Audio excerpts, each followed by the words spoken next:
Halloween is the 6th episode of the 2nd season of The Middle.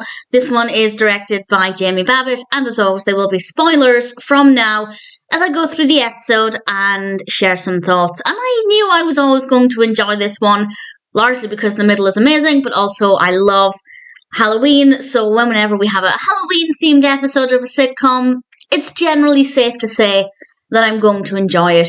And there are several parts of the narrative. I will talk about each of them in turn and share some thoughts.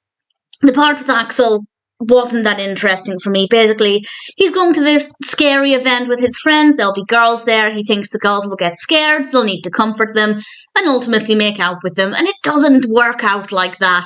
It was fine. Definitely not too bad at all. Sue is supposed to be going to this dance, but it turns out that it's going to be a couple's dance. And she thinks that a boy at school called Wylie, played by Hunter Allan, likes her. But he approaches Sue to tell her he doesn't like her, because there's a rumour going around and he wants to make it clear that he doesn't. On the one hand, that actually seems like a kind thing to do, so that Sue isn't believing something that isn't true.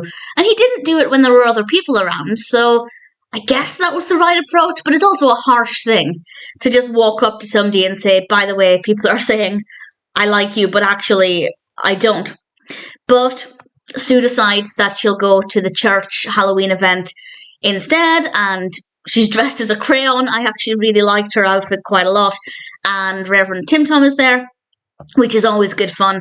And he tells her that you never know what's right around the corner, which I think is a really lovely sentiment, potentially a life-saving sentiment, that if things are so bad, obviously that's not quite the case with Sue, but if things are really bad in life and it just seems like there's no hope, you never know what's right around the corner, and I think that that's always worth holding on to.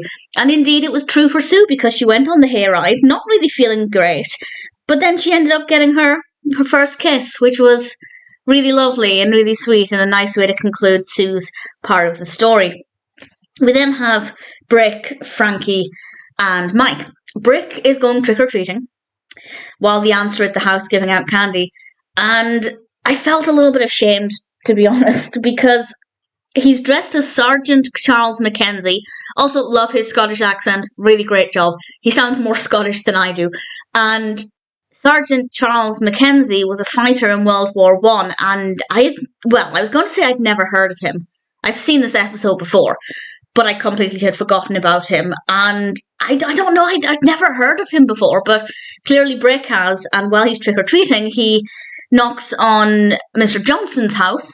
Mr. Johnson is played by Terrence Beasor, and Mr. Johnson knows who he is. He knows that he is dressed as Sergeant Charles Mackenzie, and Brick ends up spending the evening with him, and it's nice to have that connection, that kindred spirit connection with him. I thought that was really sweet. And also, they knew Mr. Johnson. It wasn't just some random person's house on whose door they knocked and then Brick went inside. That would be a little bit sinister. They already knew him by name, which I thought was quite lovely for Brick to have.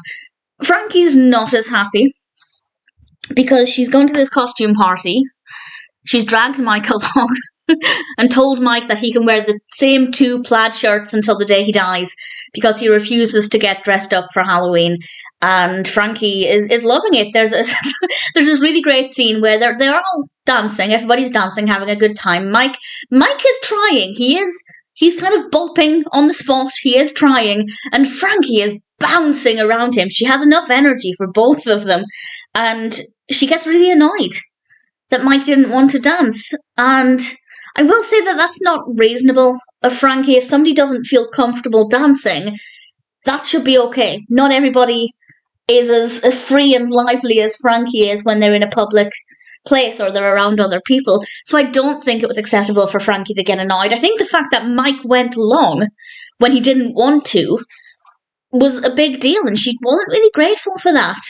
So that's not really great. That's on Frankie. But nevertheless, Mike ends up turning things around, and they start TPing the Donahue's yard. And it gets very, very messy.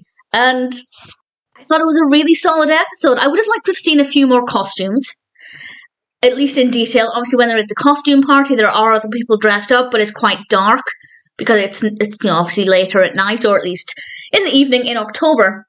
So we can't really see them very much. when we're in the church hall, obviously we're indoors, brightly lit, we can see the costumes there, they look fantastic.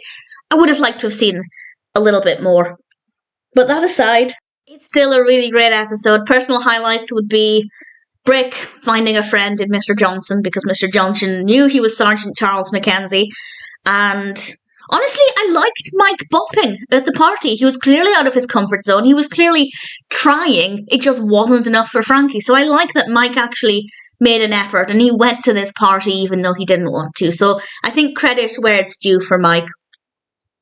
And Sue getting her kiss. Something was right around the corner when she didn't expect it. And I think it's a lovely message. It doesn't surprise me that I really enjoyed this episode. I had a feeling I would. I couldn't remember it very well from when I last watched it. Maybe 10 years ago, maybe a little less than 10 years ago. But either way, I really thoroughly enjoyed it. Halloween is definitely a really fun episode of The Middle.